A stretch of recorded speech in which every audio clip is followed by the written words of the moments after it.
ગોંડલના ચોરડીમાં જેટકોની મનમાનીથી સ્થાનિકોમાં રોષ ફેલાયો છે। જેટકો પર ગૌચરની જમીનમાં વીજપોલ નાખવાનો આરોપ છે। ખેડૂતોએ જેટકોનું ભૂત બનીને વીજપોલનો વિરોધ કર્યો છે।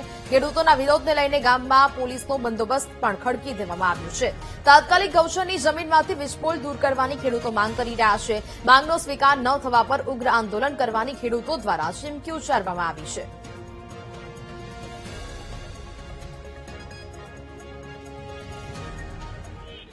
હું સૌ જેટકોનું ભૂત જે 2 દિવસ પહેલા મારી અહીંયા ચિત્તા સરકાવી તો મારી આત્મા અહીંથી જાતી નથી। અમારી પાસે એવા પરિપત્ર છે જે મિસ્ટર ઇન્ડિયા જેવા અમને દેખાય પણ ખેડૂતને દેખાય નહીં। બધા પોલીસ અધિકારીને પણ દેખાય કે અહીંયા કામ કરવાની મંજૂરી આપી છે તો બીજા લોકોને દેખાય નહીં। એવા અમારી પાસે પરિપત્ર છે।